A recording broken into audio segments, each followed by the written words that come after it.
kalau seandainya kita ketergantungan dengan AI ya, pasti otak kita mengecil atau kemampuan kita itu semakin mengecil, kita makin malas apapun itu, sehingga ya sudah, apapun yang kita lakukan itu pasti dilakukan oleh AI dan kita ketergantungan dengan AI. Nah, kembali lagi, berarti AI itu adalah alat pembantu ya, pembantu. Tools pembantu. Utamanya siapa? Kita sebagai manusia. Gitu. Kalau tidak dibiasakan untuk menghidupkan sense of manusia, nanti lama-lama manusia bisa punah, serius ini. Nanti lama-lama manusia bisa punah. Kenapa? Karena kreativitasnya itu amat sangat terbatas.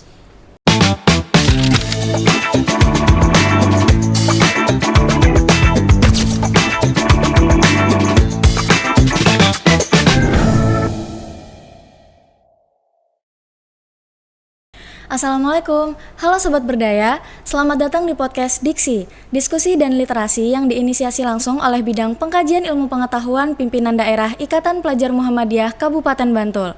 Perkenalkan, saya Salwa yang akan membersamai diskusi kita kali ini. Tentunya diskusi tidak akan berjalan jika hanya ada satu orang saja. Nah, maka dari itu, hari ini saya ditemani langsung oleh narasumber kita yang sangat luar biasa, yaitu Bapak Dr. Muhammad Najib Farihanto, Sarjana Ilmu Komunikasi Magister of Art. Selamat datang Bapak Najib, terima kasih Pak sudah berkenan untuk hadir di podcast kita kali ini.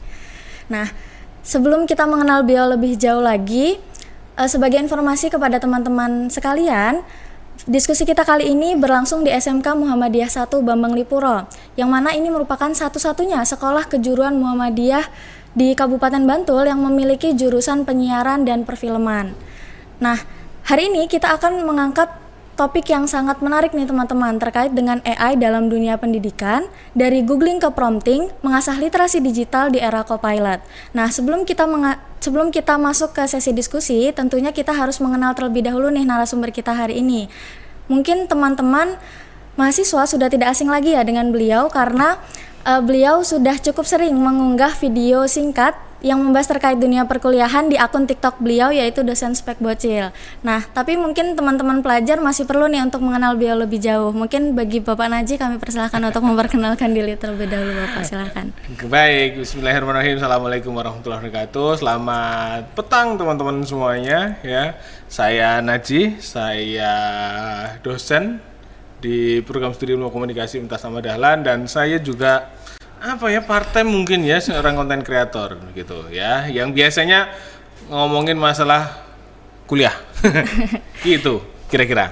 Mungkin saya penasaran nih Pak, kan terkait dengan menjadi dosen itu sendiri kan beban kerjanya sudah cukup tinggi nih. Kira-kira apa nih yang mendasari Bapak kenapa masih semangat gitu Pak untuk jadi konten kreator di TikTok khususnya gitu Pak?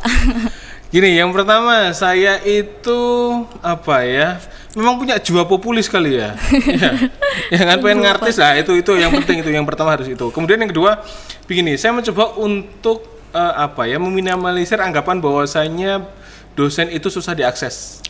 Gitu betul. Ya kan, biasanya dosen itu ada di seminar kah, di acara-acara atau pertemuan ilmiah dan lain sebagainya. Betul, tapi Pak, sejauh ini screen time, nah ini dia, screen time netizen ini kan cukup tinggi nih. Iya, saya tanya ke Mbak Salwa deh. Salwa kan tadi namanya? Iya, Mbak Salwa. Bangun tidur pasti ada lihat handphonenya kan. Nah, ini dia. Bahkan sampai mau tidur pun masih cek handphone kan. Iya, nah, ini dia. Kalau seandainya dosen nggak masuk ke screen netizen Indonesia ya, ke audiens, ya pasti yang akan dipercaya adalah mohon maaf, konten-konten kreator yang mungkin tidak kapasitasnya tapi berbicara masalah keilmuan yang seharusnya dosen itu bicarakan. Nah, gitu. Menarik sekali ya teman-teman.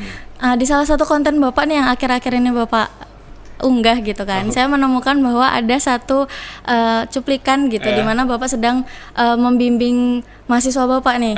Nah, di konten tersebut Bapak mention penggunaan AI untuk menentukan topik dari skripsi mahasiswa tersebut. Nah, berarti kan itu cukup merepresentasikan bahwa Bapak sebagai tenaga pengajar juga menyetujui penggunaan AI dalam dunia pendidikan gitu. Nah, menurut Bapak bagaimana Pak akhirnya AI ini bisa berperan sangat krusial gitu Pak dalam dunia pendidikan?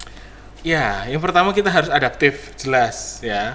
Bagaimanapun ya, like or dislike, soon or later ya AI ini harus tetap masuk ke dalam kehidupan kita. Even kita berbicara masalah katakanlah kalau saya boleh sebutnya sama Google lah katakanlah. Iya, betul, Google itu sebenarnya sudah AI, begitu loh. Mesin pencari itu adalah AI, Iya, betul, Pak. begitu. Tapi memang sekarang konteksnya itu kan jauh lebih Luas. luas, Betul, begitu. Bahkan ketika kita nyari di ChatGPT katakanlah kayak gitu ya, itu semuanya bisa kejawab. Tapi kan ChatGPT ini adalah orang atau mesin yang mencari atau men-tracing data-data yang diambil di website kan. Sejauh ini yang bisa kita jangkau kan seperti itu. Bagi saya sih nggak jadi masalah, begitu. Dan kalau saya bisa mengatakan bahwasanya AI ini bukan utama, Iya, betul. tapi alat pembantu. Nah ini dia yang harus disadari oleh teman-teman semuanya adalah AI ini adalah alat pembantu. Yang utama siapa? Ya kita sebagai manusia. Kenapa seperti itu? Karena bagaimanapun kita ini harus menghidupkan sense of humanity, sense kita sebagai manusia. Bagaimanapun kalau enggak, apa yang terjadi? Saya yakin pasti akan terjadi namanya brain rot. Mungkin Mbak Salsa pernah dengar itu istilah brain rot, pengkerdilan otak. Kenapa? Karena kita kalau seandainya kita ketergantungan dengan AI, ya pasti otak kita mengecil atau kemampuan kita itu semakin mengecil, kita makin malas apapun itu, sehingga ya sudah apapun yang kita lakukan itu pasti dilakukan oleh AI dan kita ketergantungan dengan AI.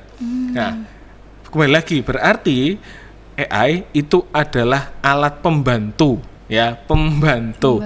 Tools pembantu. Utamanya siapa? Kita sebagai manusia. Gitu. Lalu bagaimana Pak dengan kasus ketika mahasiswa ini diminta untuk mahasiswa atau pelajar diminta untuk membuat karya tulis ilmiah nih. Mereka ini menyusun secara mandiri, namun masih terdetek oleh AI detektor tinggi. Nah, itu bagaimana Pak terkait dengan kasus tersebut? Ya, gini, kalau saya bisa membatasi bahwasanya cukup di idenya aja. Ya, ide boleh ya. Bahkan saya pun beberapa kali buat konten itu katakanlah buat hooknya, buat ide-ide kontennya itu tetap dari AI. Begitu. Tapi ya eksekusinya, implementasinya itu tetap dari saya. Begitu. Saya bikin caption, saya bikin hook, saya bikin brief konten dan lain sebagainya. Itu tetap ada peran AI. AI sebagai pembantu saya, tapi touch-nya, sentuhan akhirnya itu tetap ada di manusia, tetap di saya. Begitu juga dengan teman-teman pelajar, begitu juga dengan teman-teman mahasiswa, begitu. Nggak masalah kalau ingin mencari ide dari AI, begitu. Atau seandainya biasanya nih kan, ya kan di ChatGPT langsung aja saya sebut merek ini nggak masalah deh ya. Iya Bapak, ya. Silakan. Tolong buatkan bla bla bla, begitu ya, langsung di generate. Betul ya. Bapak. Biasanya ini langsung di copy paste, dikumpulin. Ya. Itu ya gimana ya, bagi saya itu hal yang harus dihindari. Yang harus dilakukan apa? Yang harus dilakukan adalah ketika kita baca hasil dari generate AI, kita harus hidupkan sense kita sebagai manusia. Ini kata-katanya pas enggak? Saya beberapa kali melihat atau mengkoreksi baik itu kerjaan tugas ataupun itu skripsi mahasiswa, saya bisa merasakan ini mana yang AI, mana yang enggak. Gitu. Pernah suatu saat saya langsung tanya ke mahasiswa, ini kamu kerjain sendiri? Iya Pak, kerjain sendiri. Yakin kerjain sendiri? Iya.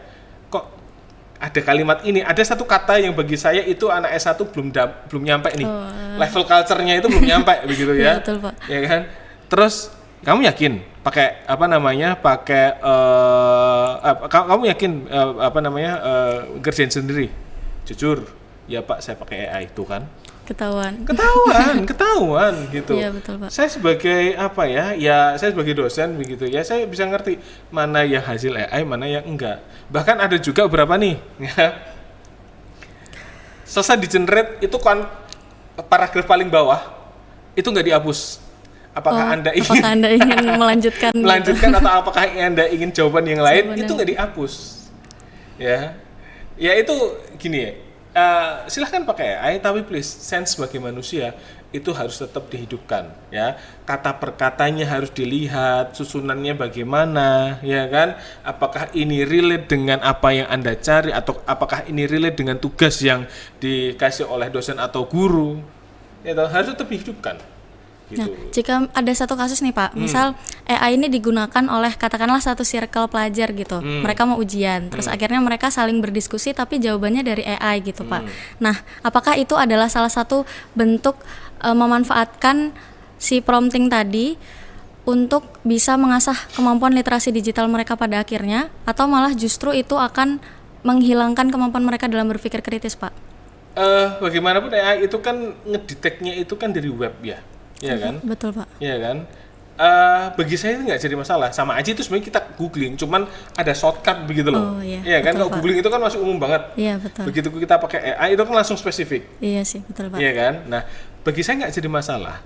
Tapi kembali lagi, sense kita sebagai manusia itu harus hidupkan. Ya kan? Rasa kita sebagai manusia itu harus hidupkan. Bener nggak kalau seandainya saya tanyanya seperti ini, hasilnya seperti ini, bagaimana implementasinya? Ya toh? Kenapa? Karena ya kalau tidak dibiasakan untuk menghidupkan sense of manusia, nanti lama-lama manusia bisa punah, serius ini. Nanti lama-lama manusia bisa punah. Kenapa? Karena kreativitasnya itu amat sangat terbatas. Gitu. Ya kan? Apapun gini. Kalau kita berbicara nggak cuma masalah AI deh, kita berbicara masalah dunia digital secara umum gitu. Apapun itu kan bisa dipenuhi. Iya sih, Ya kan, betul. informasi apapun itu, bahkan kebutuhan apapun itu bisa dipenuhi, begitu. Tapi bagaimanapun kita sebagai manusia itu kan yang mengorganisir, ya kan?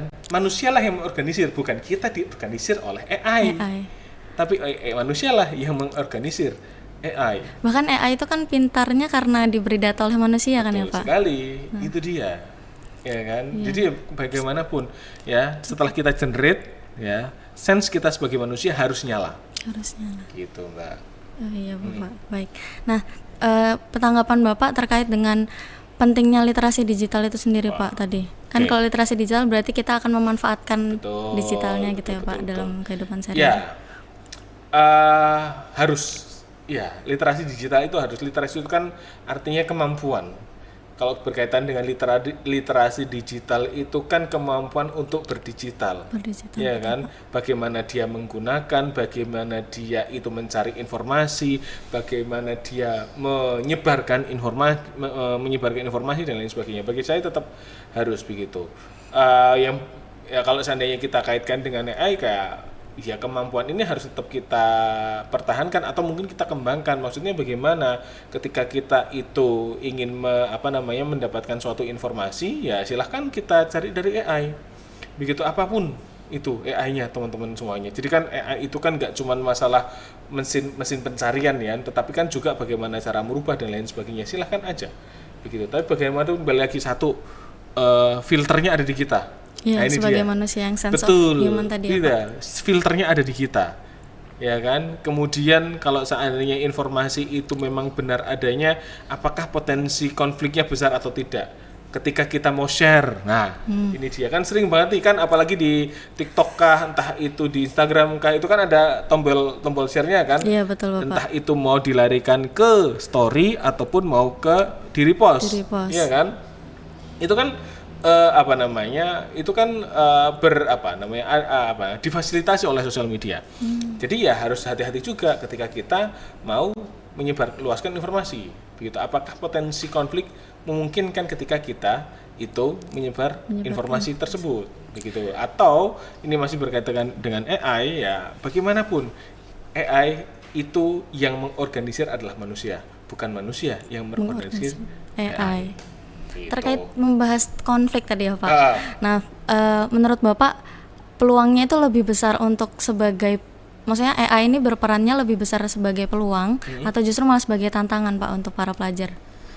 Peluang dan tantangan jelas. Ya, peluangnya ya kita bisa jauh lebih mudah mengakses berbagai macam informasi. Tantangannya adalah bagaimana cara kita itu tetap mengorganisir diri kita sendiri. Gitu. Nah, ini dia masalahnya ya.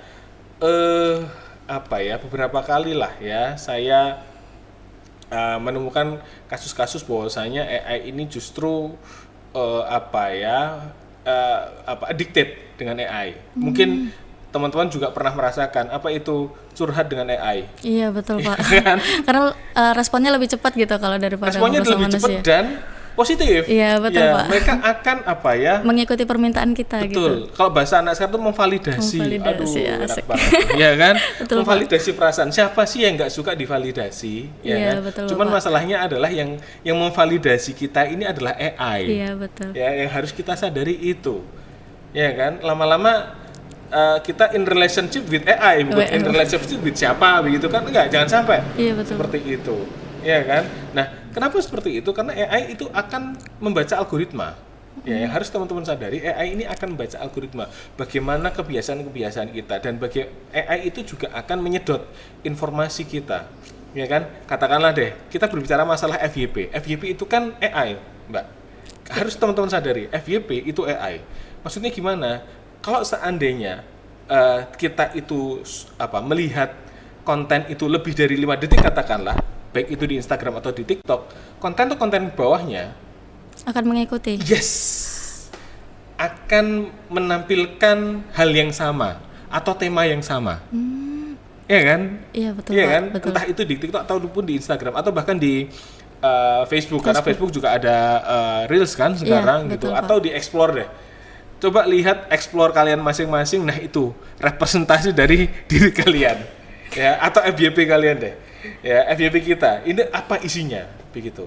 Kenapa? Karena itu AI, ya. Ketika kita itu menikmati suatu tontonan, tayangan, ya, retentionnya tinggi, retention itu nontonnya, durasinya itu tinggi, atau mungkin bahkan sampai selesai, ya, mesin akan menampilkan hal yang serupa.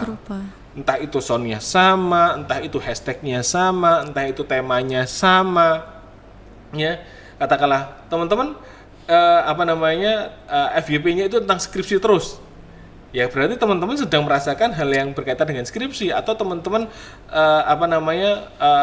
menampil FYP-nya munculnya adalah tentang UTBK atau ujian-ujian dan yang lainnya. Pasti yang kalian cari adalah, atau yang kalian sedang nikmati adalah tontonan-tontonan tentang yang kalian nikmati. Berarti itu nanti akan sangat berpengaruh dengan karakter pelajar itu sendiri ya, Pak? Oh jelas. Nah, permasalahannya satu lagi, Mbak, apa itu? Second account. Nah, ini dia. Second account. Kan akhir-akhir ini ada berita ya, Pak, katanya dilarang tuh satu akun, satu orang ada 2 akun sekaligus. Kalau pelarang dan lain sebagainya, saya nggak berani komen dulu. Iya, oke, Pak. Tapi begini, yang harus kita perhatikan adalah bahaya laten dari second account. Begitu. Kenapa? Coba kita lihat. Kenapa sih kita bisa nikmat menggunakan second account? Ya karena kita lebih bisa bebas. Ya kan? Betul, Pak. Saya tanya deh, Mbak Salwa punya second account nggak? Punya tapi nggak aktif, Pak, jujur. Wah, gitu. Iya. Oke. Atau mungkin yang lainnya deh. Nggak tahu lagi nih kalau di belakang layar gimana, begitu ya. Tapi mungkin bisa jadi bisa jadi kita ini bisa menikmati second account karena kita bisa bebas. Kenapa? Karena tidak menampilkan identitas asli. Betul, gitu dia. Betul, Saya yakin algoritma yang ada di first account sama di second account beda, ya kan? Nah, ini Pak. Dia. Di algoritma second account kita, mungkin kita jauh lebih nyaman di sana. Ya kan? Kenapa? Karena ya likes-nya, retention-nya dan lain sebagainya itu kita lebih intens di sana dibandingkan di first account kita, dan mungkin kita lebih banyak menikmati di second account kita. Ya, yang pertama karena tidak ada identitas. Nah, namun juga second account ya pasti anonimus, ya kan? Anon kan, begitu. Kemudian nggak ada avanya. Kemudian mungkin bisa lebih bebas lagi. Nah, ini dia. Kalau saya bisa katakan bahwasanya ya hidup di dunia, baik itu dunia nyata atau dunia maya, itu adalah panggung sandiwara. Ya, kalau ada teori sosiologi itu namanya teori dramaturgi, front state, back state, panggung depan, panggung belakang. Panggung depannya itu adalah first account, panggung belakangnya adalah second account. Ya kan? Saya pernah nemu kok beberapa siswa, atau bahkan saya yakin semua Gen Z atau mungkin hampir semua netizen itu punya second account. Even saya punya second account, ya saya punya second account, tapi untuk hobi saya gitu. Saya punya hobi otomotif, saya pakai second account saya untuk hobi otomotif, dan itu nyata identitas saya begitu. Tapi saya juga pernah menemukan ada yang saya tanya, pernah beberapa kali ada yang saya tanya punya berapa akun, punya 8, punya 9, punya 10, ada aja ya tenaganya begitu. Yang saya heran adalah buat apa aja. Oh iya, betul. Jadi Pak, ini dia lucunya, first account untuk yang pencitraan, bahasa mereka seperti itu. Second personal account, branding betul, gitu ya, Pak? Personal branding, betul. Second account itu untuk close friend. Third account untuk close-nya lebih kecil lagi. Sampai dan 10 itu jadi itu dia. Dan saya yakin ini berkaitan dengan AI itu pasti ada algoritmanya masing-masing. Begitu ya. Jadi kalau menurut saya berkaitan dengan literasi, ya kita harus bisa bijak berinformasi. Begitu ya, saya juga tidak bisa membatasi teman-teman semuanya karena juga undang-undangnya juga masih belum jelas begitu kan. Karena ya selama kita ini masih difasilitasi oleh second account atau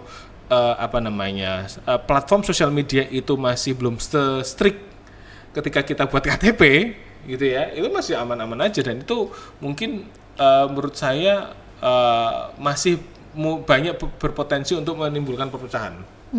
Amat sangat mungkin sekali gitu. Bisa jadi perdebatan selama ini yang dilakukan oleh netizen bisa jadi dimotor oleh satu orang. Nah, betul. Bisa jadi kan kayak gitu toh. Apalagi ada buzzer-buzzer itu dia gitu.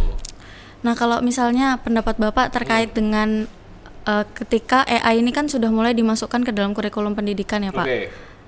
Otomatis hal tersebut akan berpengaruh, semakin dini anak akan lebih awal untuk menggunakan digital itu sendiri. Betul. Nah, menurut Bapak apakah itu satu hal yang sebuah tantangan gitu atau malah justru itu tantangan banget ya kan, apalagi Gen Alpha nih, waduh. Ya kan, mereka tumbuh dengan YouTube. Iya, betul mereka Bapak, tumbuh dengan YouTube. Ya kan?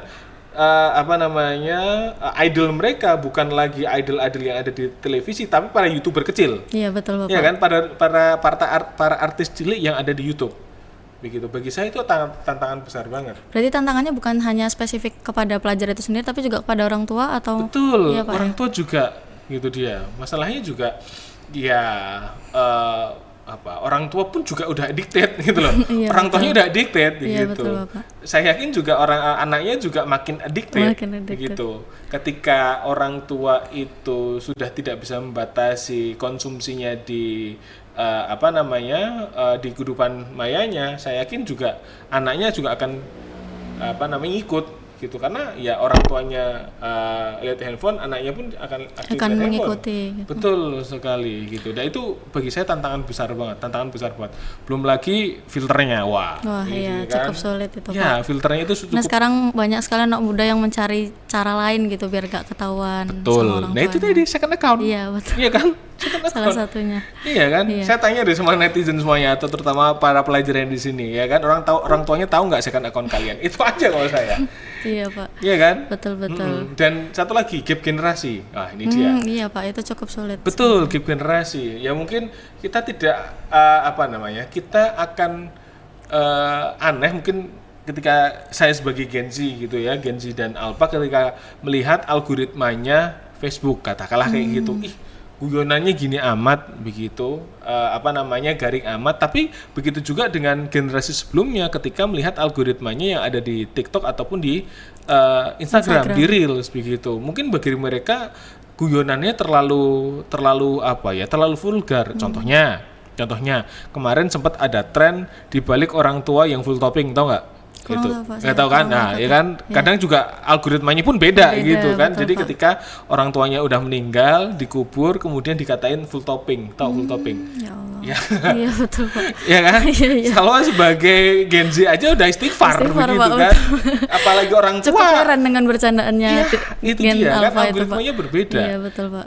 Iya toh. Kadang mungkin itu nggak kebaca di algoritmanya orang tua, tapi itu amat sangat ramai di algoritmanya Gen Z. Begitu. Ini dia yang saya maksud dengan gap generasi. Begitu. Cara humornya pun berbeda, cara ngomongnya berbeda. Ini menjadi salah satu tantangan besar.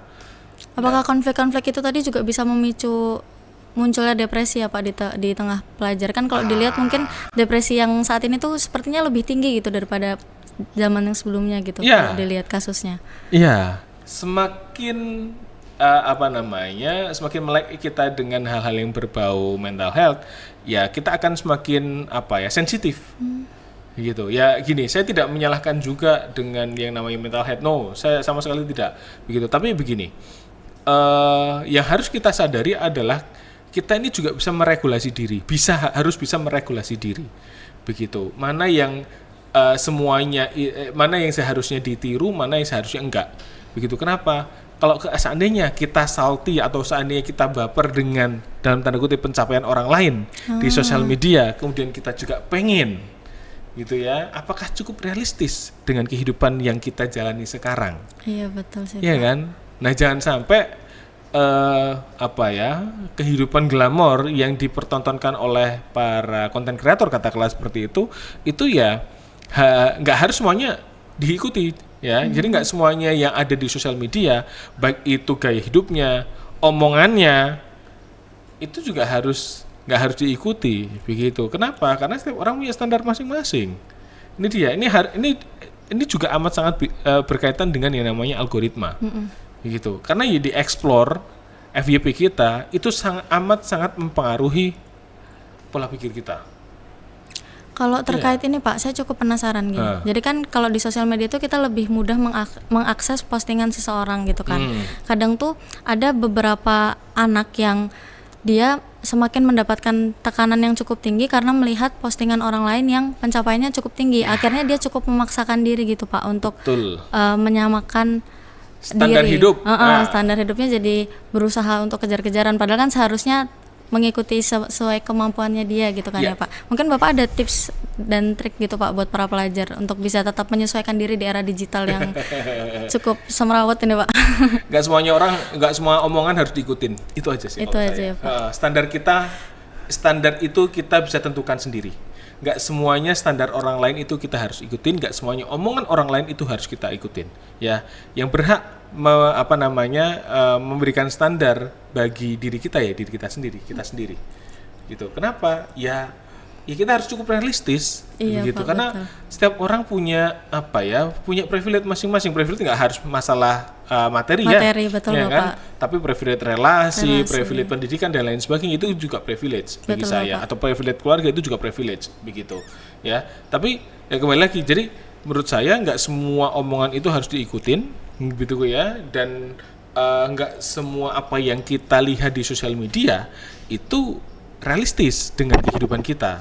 Jadi menurut saya ya batasi aja. Jadi ya menurut saya yang harus dilakukan adalah regulasi diri. Bagaimana cara kita itu memanage diri kita. Karena bagaimanapun yang bisa kita kendalikan hanya diri kita, apa yang kita bicarakan dan apa yang kita pikirkan dan apa yang kita rasakan. Itu berarti tadi sangat berkaitan sekali ya Pak dengan yang untuk agar kita bisa memilah informasi dari AI tadi ya Pak. Betul gitu. Jadi gini, AI ini kembali lagi ke tema besar utama kita. AI itu kita bisa manfaatkan dengan baik. Poin saya yang pertama, sense-nya tetap di manusia. Ya kan? Betul Bapak. Jadi yes or no-nya kita yang menentukan. Betul, kita yang menentukan. Berarti betul. Kan kembali lagi ke regulasi diri. Kemudian kalau kita berbicara masalah sosial media, karena sosial media itu juga menggunakan AI, algoritma itu amat sangat mempengaruhi pola pikir kita. Begitu. Kalau algoritma kita itu penuh dengan toksik, saya yakin apa yang kita lakukan itu juga akan toksik. Ya, betul sekali. Ya walaupun ya standar toksik mungkin orang beda-beda kali ya, gitu ya. Tapi ketika kita itu sudah merasa tidak bahagia ya dengan apa yang kita tonton, bagi saya itu sudah toksik. Gitu. Apalagi kita sudah banyak mengikuti apa yang orang sampaikan. Gitu, semuanya diikutin.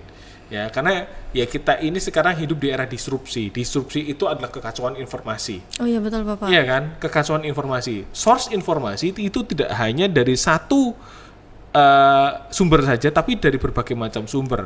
Banyak orang jadi konten kreator, banyak orang atau banyak akun juga yang punya engagement besar tapi tidak tahu siapa pemiliknya, dan justru itu informasi itu yang diikutin kan? Oh iya betul Bapak. Iya kan? Dan source informasi itu kita harus pilih betul. Gitu. Jangan sampai semuanya gitu kita masuk ke dalam diri kita. Karena begini, komunikasi itu ya ada tahap-tahapnya. Kognisi, afeksi, psikomotorik. Ya. Kognisi itu kan sampai hanya cukup ditahu aja, nggak pengen ngerti lebih jauh. Oh iya. Afeksi itu sudah pengen tahu lebih jauh. Psikomotorik itu perubahan perilaku yang tadinya pakai produk A jadi produk B. Begitu. Kalau bagi saya cukup di psikomotorik aja. Kalau seandainya itu kita anggap itu sudah toksik. Ya, cukup tahu aja. Ya kan? Cukup tahu aja. Ya, contohnya nih yang paling gampang, yang paling sekarang lagi sering muncul.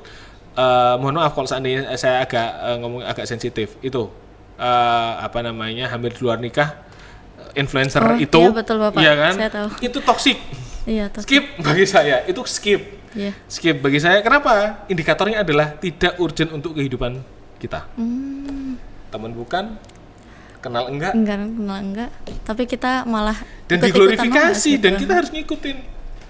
Padahal jika semakin diberi panggung malah makin naik ya Pak Itu beritanya. dia, makin orang nonton, makin tinggi exposure-nya, makin tinggi exposure, makin besar beritanya. Ya kan? Saya Berarti juga heran kemungkinan gitu. konfliknya juga makin tinggi gitu ya Nah, Pak. berarti apa? Ini kaitannya dengan literasi tadi, ya kan? Kenapa masih banyak netizen Indonesia yang justru menikmati dengan informasi-informasi yang nggak penting seperti itu? Iya Pak, betul sekali itu. Ya kan? Iya betul. Nah, ini dia yang harus pertanyaan besar kita, yang harus kita kritisi.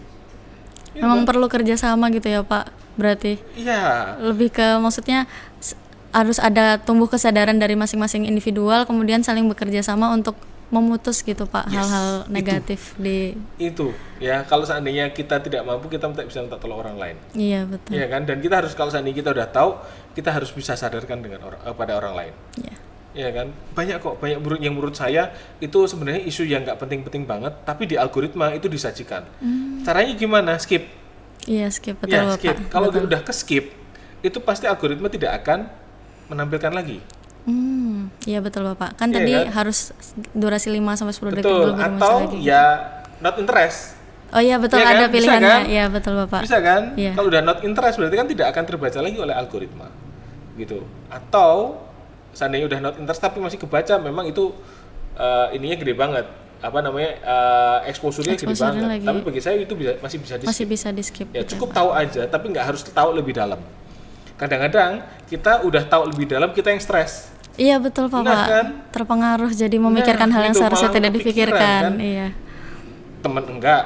Kenal juga. Kenal juga enggak. Iya betul Pak. Ya kan, urgent buat kehidupan kita juga enggak. Iya betul. Ya kan, kecuali kalau seandainya ada informasi yang memang itu berpengaruh dalam kehidupan kita. Gitu ya, entah itu tentang pendidikan contohnya, entah itu tentang pendidikan atau apapun itu. Ya. Ya. Berarti tadi memang banyak sekali ya Pak keterkaitan antara satu dengan yang lainnya. Ya. Bapak apakah ada closing statement nih untuk sobat berdaya yang ada di rumah gitu? Oke. Saya yang pertama ingin mengatakan bahwasanya silahkan kalian pakai AI, dan kita sadari AI itu sudah menjadi bagian dalam kehidupan kita, tapi please tetap hidupkan sense kita sebagai manusia untuk ya menentukan hasil akhir dari AI itu. Dari AI itu. Gitu ya. Kemudian yang kedua ini berkaitan dengan literasi digital. Algoritma itu bisa kita mainkan ya. Kita tidak harus menerima algoritma, tapi algoritma itu bisa kita mainkan ya. Bagaimana caranya? Satu, coba pilih informasi mana yang urgent buat kehidupan kita ya. Dan kenapa? Karena kita yang berhak untuk memilih mana informasi yang kita tidak suka, mana yang kita suka. Nggak suka, nggak harus ngerti, nggak apa-apa. Kalau seandainya dikatain FOMO, biarin. Iya Lah, iya betul. dong. Ya kan, lah informasinya banyak banget. Iya betul Pak. Ya kan, nggak usah takut dikatain FOMO teman-teman semuanya ya. Kalau nggak suka bisa skip. Ya, atau kalaupun ini sekiranya mungkin menarik, tapi kalau kita pikir lagi ini nggak urgent buat kehidupan kita, skip aja. Gitu ya. Tapi kalau seandainya ini menarik dan urgent buat kehidupan kita, silahkan dalami. Ya, selama itu bisa memberikan dampak positif. Ya kan? Kemudian yang ketiga kembali lagi, ini berkaitan dengan diri kita, self regulasi. Ya, regulasi diri. Ya, nggak semua omongan orang, nggak semua quote itu harus kita realisasikan. Iya, nggak harus kita ikutin, nggak harus kita dalemin begitu ya. Dan yang bisa mengkoordinir diri kita itu adalah diri kita sendiri. Ya, orang lain itu tidak bisa kita koordinir, orang lain itu tidak bisa kita batasi. Tapi yang bisa kita batasi atau yang bisa kita koordinir atau organisir cukup diri kita, apa yang kita pikirkan dan apa yang kita lakukan. Itu aja Mas Alwa. Baik, terima kasih banyak Bapak atas closing statement yang telah disampaikan. Terima kasih juga kepada Sobat Berdaya yang telah mengikuti sesi diskusi kita hingga akhir. Sampai jumpa lagi di sesi podcast Diksi berikutnya. Dadah Sobat Berdaya. Assalamualaikum.